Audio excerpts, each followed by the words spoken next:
this is Mommy M and welcome back to my YouTube channel. So, for today's video, samahan ninyo ako at ang aking pamilya na mamasyal dito sa may bandang Laguna. So, nahuhulaan nyo ba kung saan kami pupunta? Pues, kung alam nyo na, samahan nyo ako. So, dyan lang kayo.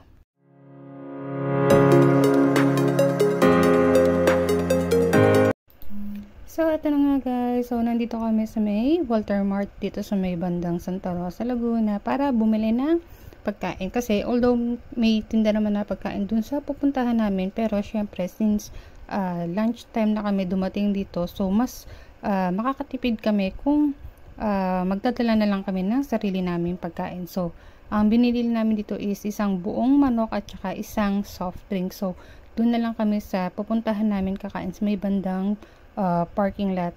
And also, since hindi natin alam yung weather, kung ano bang pwedeng mangyari, so nagdala na rin kami ng kapote. So, kitang-kita nyo na guys kung nasaan kami. So, hulang-hula nyo na yan. Okay guys, so tama kayo, nandito kami sa may Enchanted Kingdom. So at this point guys, nakakain na kami ng lunch bago kami pumasok sa loob para makatipid. Kasi syempre di ba medyo pricey din naman yung mga bilihin sa loob. So kung makikita nyo ngayon guys, pumapasok na yung mga kasama ko. And kung makikita nyo, may mga suot din silang parang wristband sa may bandang kamay nila. And may pinapakitang card and valid ID. Kasi minsan guys, sinahanapan kami ng valid ID pagka gumagamit kami ng card na yun eh. So, kung makikita nyo, hindi siya yung typical na regular pass na pinabayaran kapag tayo ay nag-walk-in. So, eto guys, medyo hindi naman ganun karami nung pumunta kami. So, eto, pumasok kami sa may office ng Enchanted Kingdom sa loob. And, eto guys, yung nakita ninyo na ini-scan nung attendant kanina. So, ang tawag nila dito ay express card. So, for 3,500, ito yung promo nila sa ngayon.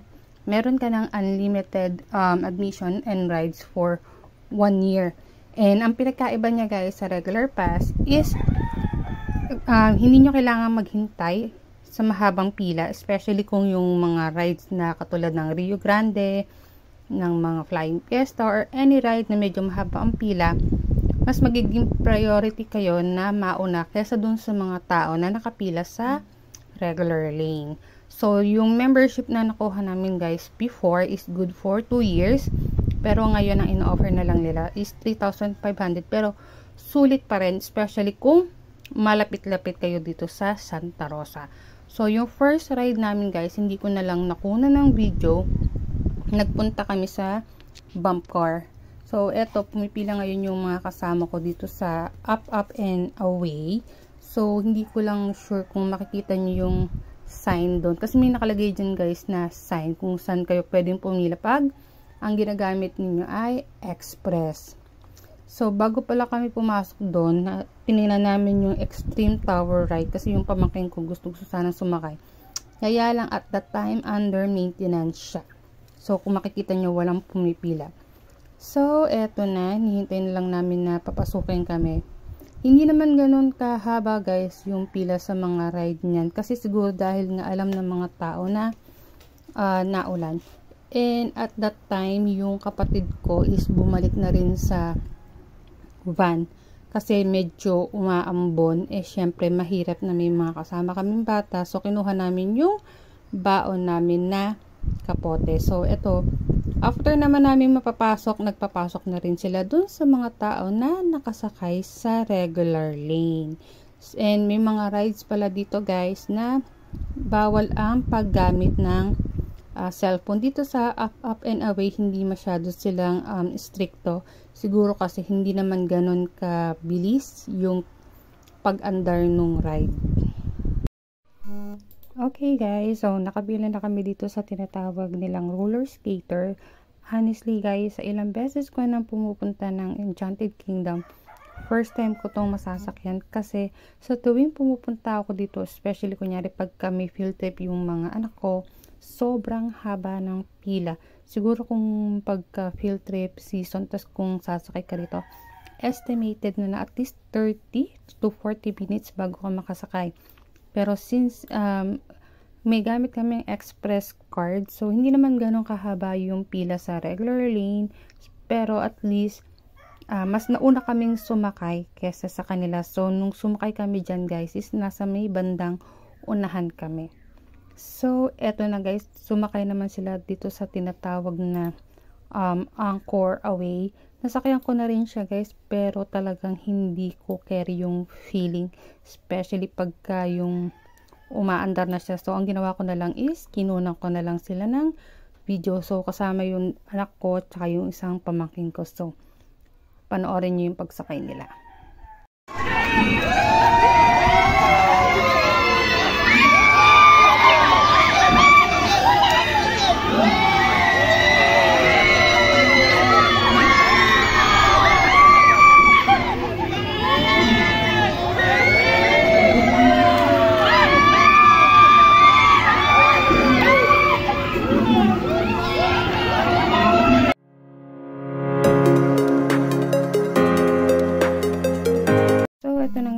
So, nagsimula ng umulan. Pero nung araw na yan, guys, ang nangyayari is uulan, titigil, uulan, titigil. So, kahit mainit yung kapote, hindi na namin siya hinubad. Kasi, syempre nga, hindi natin alam kung anong oras pa rin yung sunod na pagulan. So, kung makikita nyo rito, yung pamangkin ko, ibinili namin ng kapote dito sa loob ng park. So, medyo pricey siya. So, yung ganyang kalaki na pambata is, if I'm not mistaken, 70. But since meron kami nung tinatawag na express card, so nakuha lang namin siya ng 60 pesos. So, eto guys, so hindi na naman ako sumakay dyan. Kasi sobra akong matatakotin talaga sa heights. So, eto na, makikita nyo, umaandar na sila. So, habang hinihintay ko pala sila dyan guys, is nakikipagkwentuhan ako dun sa attendant. So, tinanong ko siya kung hindi ba nararanasan ng mga katulad niya yung minsan napapagalitan ng ibang mga napunta kasi syempre, ikaw nga naman ang haba-haba ng pinilahan mo tapos pagka nakitang may dumating na nakasuot ng ID lace o ng lace ng e-cape is bigla na lang nilang papapasukin. So, syempre, inano naman sila doon na ipaliwanag ng maayos kung bakit pinapauna yung mga taong may suot na ID lace. So, eto na guys, after nilang sumakay dun sa space shuttle, nagpunta naman sila dito sa tinatawag na air race. So, hangang-hanga ako dun sa anak ko tsaka dun sa mga pamangkin ko kasi hindi ko feel yung ibinabaligtad ako habang naandar yung ride, pero sila feel na feel nila. So, again, ginamit nila uli yung kanilang express card even though wala naman siyang pila, pero dun nyo nga masusubok yung express card kapag merong mga pila sa isang ride.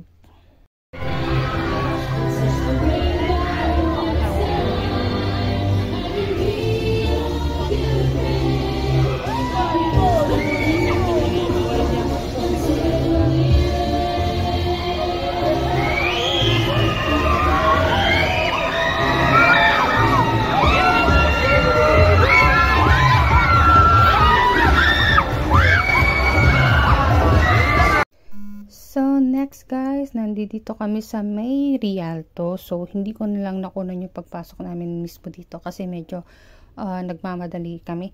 Kasi kung makikita nyo guys, sobrang konti ng tao nung araw na to guys. Nagkakapila man sa isang ride. Hindi po ganun katagal. Kasi siguro gawa nga ng may bagyo and pabugso-bugso yung ulan dito sa Enchanted Kingdom. So, kung makikita nyo, may mga mangilan-ngilan din naman na may dalang payong.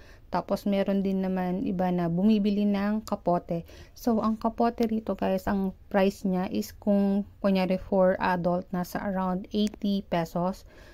Then, pagka kids is nasa 70. Tapos, kung meron kayo nung tinatawag na express card, so, meron siyang discount na 10 pesos. So, kagaya nung sa pamangkin ko. Kasi ang nangyari kasi guys is masyadong malaki yung available na nabili nung brother ko na kapote. So, ang ginawa namin since kasya yung 5 dun sa medyo malalaking bata. So, dun namin pinasuot. Tapos, yung pamangkin ko na 8 years old. So, siya na lang yung ibinili nung tatay niya dito ng kapote. So, kung makikita nyo guys, dito sa Rialto, para siyang malaking sinihan. And then, bago pala kayo umupo, kung makikita nyo, may mga hawak ng salamin or 3D glass yung aking mga kasama. And then, as well, yung mga kasama namin na pumapasok. So, syempre, ang pagpasok dito guys, hindi yung kung saan mo gustong umupo. So, ang mangyayari, laging magsisimula sa dulo. So, after nyong manood guys, so, nasa isang side din kayo kung saan kayo lalabas. And, syempre, pagka lalabas kayo, isasauli nyo yung inyong hiniram na 3D glasses. And then, meron din pala kayo mga pictures dito. Kasi, syempre, di ba, bago kayo umakyat ng hagdanan, kukunan kayo ng picture. So, pwede nyong kunin dun sa kanilang pinaka counter. So, guys, after namin dito sa may Rialto, syempre, hindi kami dadaan dito sa Grand Central. So, meron na rin siyang bago, guys. Kung makikita nyo dun sa isang side, meron na rin siyang cafeteria. Yan. Kung matatandaan nyo, ano yun, mga display lang. Pero ngayon, meron na siyang cafe. And yan, meron malapit na CR. May mga tindahan ng mga souvenir. Meron tindahan ng cotton candy. And then, at that time, guys, hindi pa bukas yung Rio Grande. Itong part na to, guys, yung isang nadaanan natin ito. Dati mayroon siya nagtitinda ng churros eh. Pero kung hindi ako nagkakamali, kumuha na sila ng pwesto, kaya umalis na sila doon. So, eto na. So, andito naman kami sa Flying Fiesta. So, kung makikita nyo, wala siyang pila. Pero, syempre, since meron kaming express card, so, doon na lang talaga kami lagi papasok. So, kung makikita nyo, ito yung mga gumagamit ng regular pass. And then, kami yung nasa may express ride. And, kung makikita nyo, meron siyang sign na bawal gumamit ng cellphone. And, kung makikita ninyo, iiwan ko yung bag ko dun sa may tabi kasi medyo hassle siya guys pagka ginamit ko pa na kasama dun sa upuan. So, after namin guys, ito, diretso naman kami dito sa tinatawag na Twin Spin. Okay sana siya guys, kaya lang medyo para sa akin extreme din siya. So, ito guys, makikita nyo, ito yung perfect example. So, meron siyang regular lane and then merong express. So, kapag mahaba ang pila dito sa may regular lane, so, mas advantage kung meron kayong express pass. So, eto na. So, nakasakay agad sila since wala nga masyadong tao. So, maganda sana tong ride na to guys. Kaya lang, imagine mo ang nang dinadaanan ng ride, tapos naikot pa. So, panoorin na lang natin sila.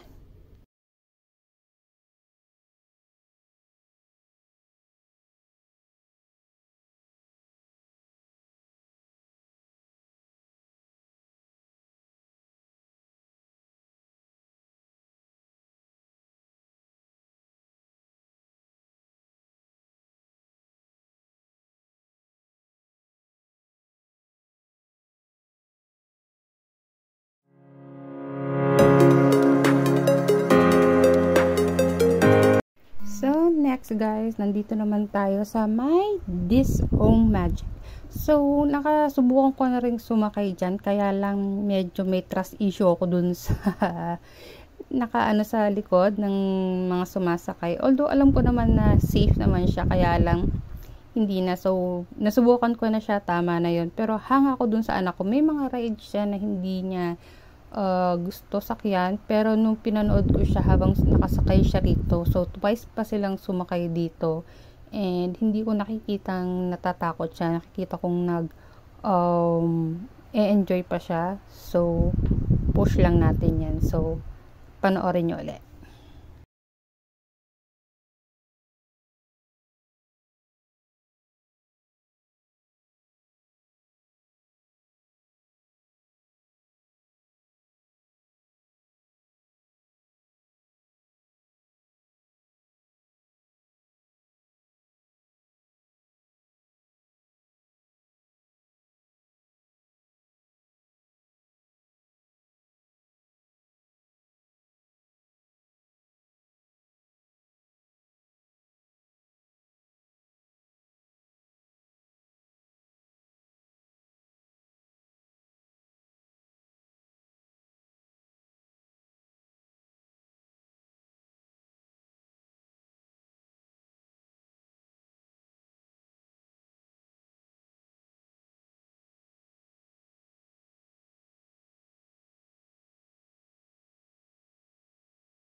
Okay guys, so after nilang sumakay dun sa Disco Magic, ang plano sana nila is pumunta ng Jungle Log, kaya lang since madadaanan na namin at bukas na tong Rio Grande, so nag-insist yung mga bata na dito na muna.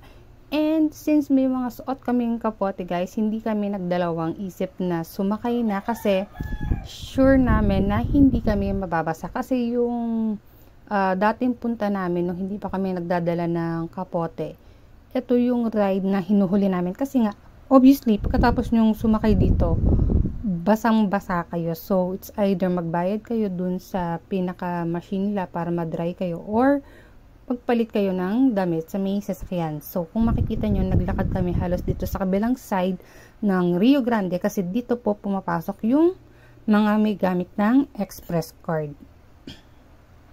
Okay, so kung makikita nyo, pinapasok kami ni ate. Meron kami mga kasama sa likod guys, kaya lang hindi ko na nakuna na hindi sila pinapasok. So kung makikita nyo, eto.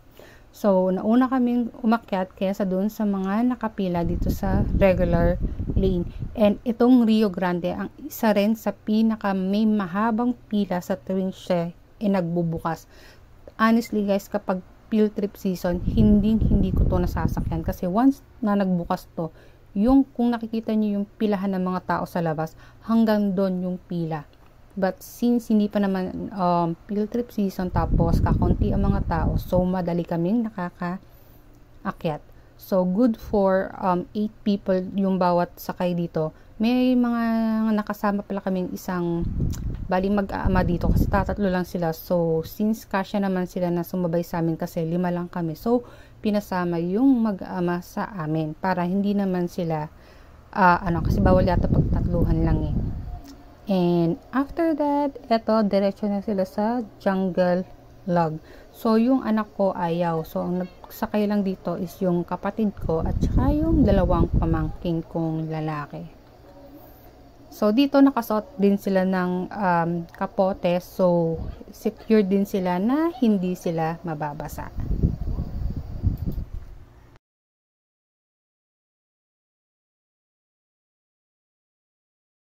So guys, after namin na sakay for almost 2 hours na rin siguro, so nagutom yung aking mga kasama, so nag-stop by muna kami dito sa tindahan ng hotdog stand. So ito yung presyo nila, merong a la carte, merong sandwich, and then may kasama ding available na drinks kung gusto nyo maglagay. So while we are waiting, so nag-uusap-usap yung mga bata kung saan sila sasakay kasi medyo matagal-tagal na rin kami dito, so malapit-lapit na kaming umuwi. So after namin kumain, so eto nagpunta kami dito sa may carousel. So kung makikita nyo, sobrang konti ng tao. Ang ginawa nga dito guys is pinapunta kami sa medyo padulo, hindi kami pinayagan na basta sumakay lang dun sa may bukana kasi hindi daw magiging even yung dami ng tao na nakasakay. So kung makikita nyo rito guys, so halos walang nakasakay dun sa may bandang una. And even matanda na kayo, kailangan nyo magsuot ng belt basta sumakay kayo dun sa may kabayo. So after namin guys dito sa may carousel, so nagkayakagan din sa Ferris wheel o sa tinatawag nilang Wheel of Fate. So pagka field trip season din or siguro kung maraming tao, isa rin to sa sobrang dami ng nakapila. Naaalala ko noon nung minsan nag field trip kami, pinilit namin sumakay. Uuwi na pala yung bus na sinasakyan namin. Ang nangyari, nasa taas pa kami. So, nakakahiya na hinintay kami ng mga kasama namin for around 15 or 20 minutes.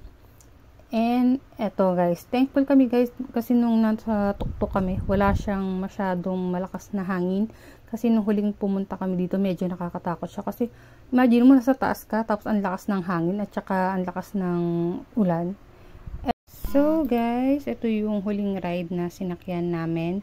So ito yung tinatawag na bouncing boulder. So nung una guys, akala ko siya pang bata lang, pero pwede rin pala yung pang adult.